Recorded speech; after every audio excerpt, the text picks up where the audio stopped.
جناب رسول اللہ صلی اللہ علیہ وسلم نے حضرت عبداللہ ابن عباس کو جو دعا دی ہے، اللہم فقہہ فی الدین وعلمہ التاویل، یا اللہ عبداللہ ابن عباس کو دین کی فقہ اور قرآن کی تعویل نصیب فرما۔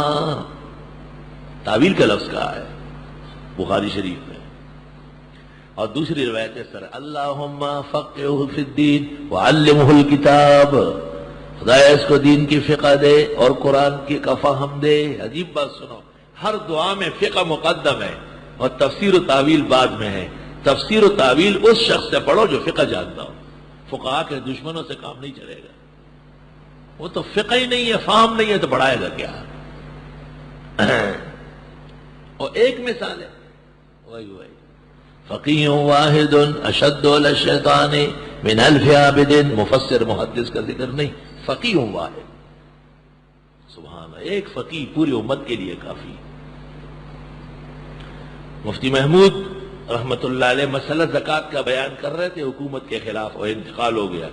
مولانا مفتی ولی حسن فرماتے تھے فقہ کے آدمی تھے، فقہ میں چلے گئے، فقہ کے آدمی تھے اور فقہ میں چلے گئے۔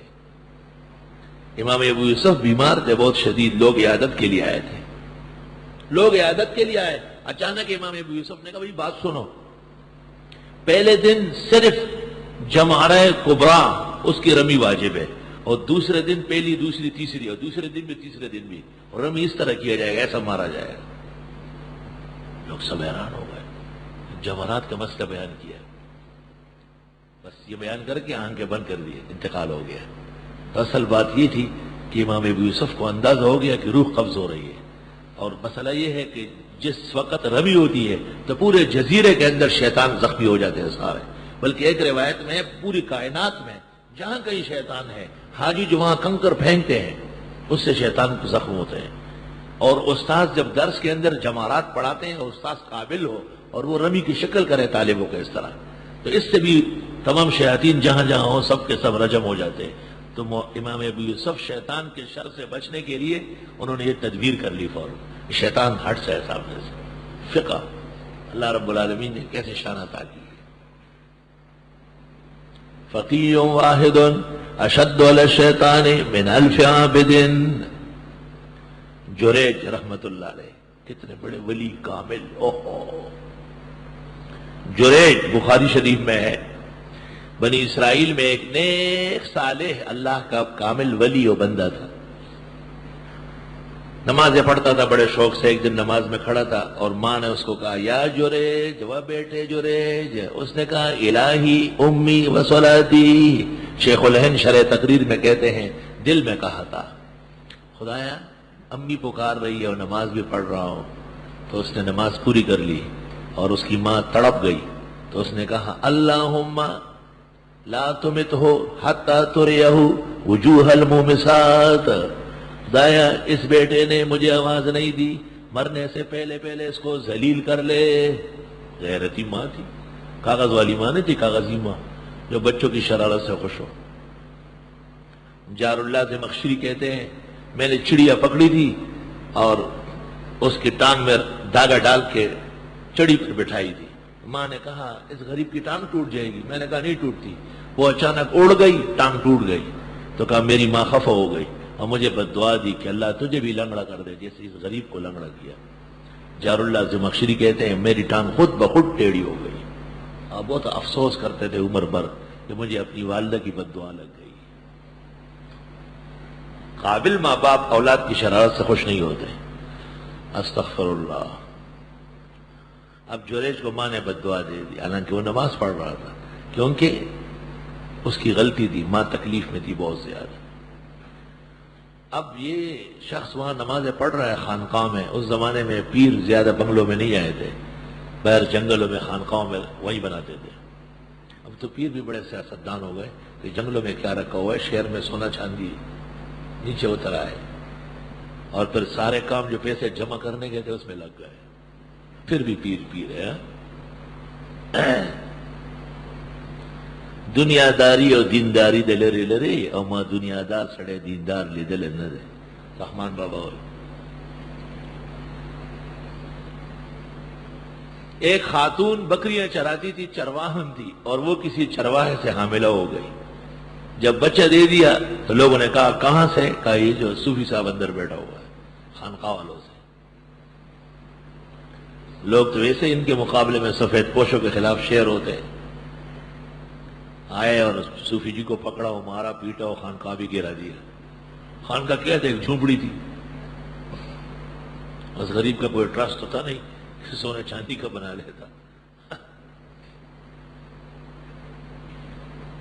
صوفی صاحب نے پوچھا جریج نے کہ کیا ماجرا ہے، میں نے کیا کیا؟ کہا آپ نے زنا کیا۔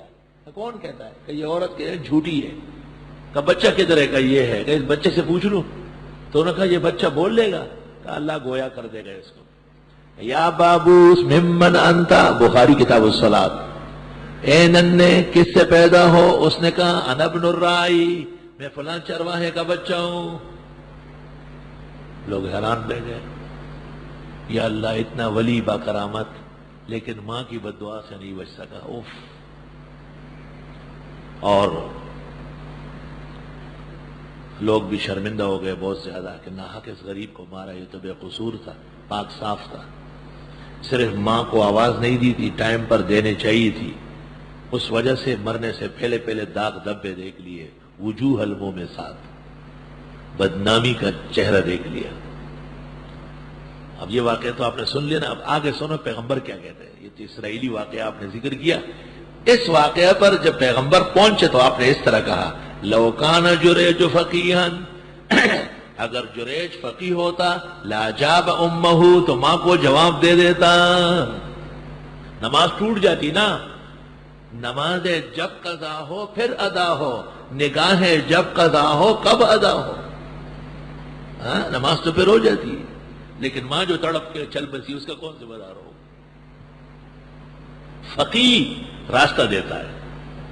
لو کان جریج فقیہا لاجاب امہ، اے کاش کہ جریج فقیہ ہوتا تو ماں کو جواب دے دیتا۔ سبحان اللہ۔ مولانا عطا اللہ شاہ بخاری بہت بیمار تھے، حضرت لاہوری کے ہاں ان کے کمرے میں ٹھہرے ہوئے تھے۔ کچھ طلباء آئے اور ان کو کہا ہم آج شاہ جی کو دبائیں گے ساری رات، تو انہوں نے کہا تراویح کی جماعت کھڑی ہو گئی، جا کے تراویح پڑھو۔ میں تو معذور ہوں، تراویح نہیں پڑھ سکتا۔ طالب علموں نے کہا آج تراویح نہیں پڑھیں گے، اپنی پڑھیں گے سحری میں، صرف شاہ صاحب کو دبائیں گے۔ انہوں نے کہا جائز نہیں ہے، غلط ہے۔ تو طالب علم میں سے ایک باذوق تھا، اس نے یہ شعر پڑھا، نمازیں جب قضا ہو پھر ادا ہو، نگاہیں جب قضا ہو کب ادا ہو۔ شاہ صاحب نے کہا اجازت ہے، پیر دباؤ، چلو بیٹھ جاؤ۔ اللہ اکبر۔ تو دیکھو جریج سب کچھ تھا، ولی بھی تھا، صوفی بھی تھا، اللہ والا بھی تھا، لیکن فقہ کا ماہر نہیں تھا، پٹ گیا۔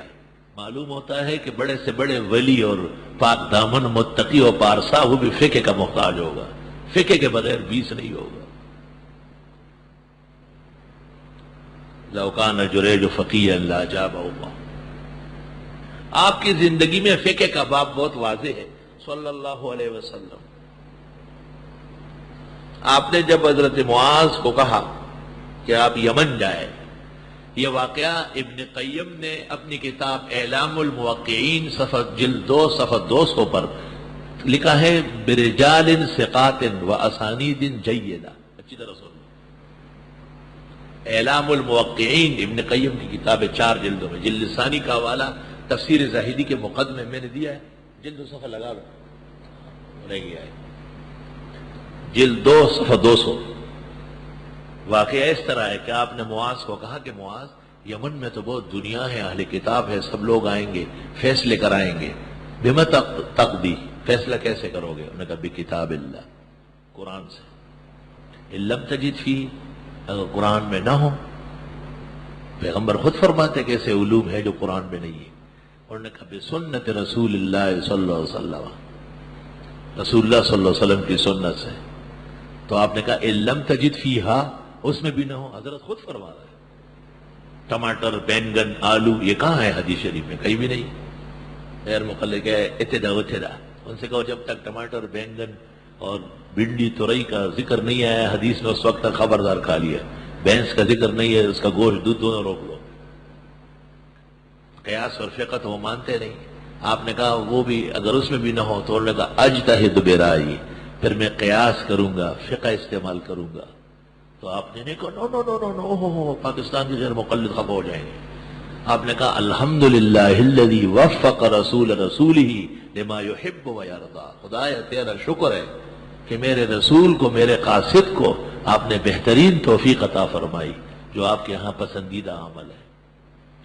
قرآن کے مطابق فیصلہ کروں گا تو آپ نے الحمدللہ نہیں پڑھا، وہ تو سب کر سکتے ہیں، سارے شیخ و تفسیر ہو جائیں گے۔ حدیث کے مطابق بہت درسگاہیں حدیثوں کی ہے، قیامت تک حدیث سرسبز و شاداب ہے، وہ کوئی کارنامہ نہیں ہے۔ لیکن جب فقہ کا نام سنا، فقہ مشکل کام ہے، بہت زیادہ، بہت مشکل کام۔ اللہ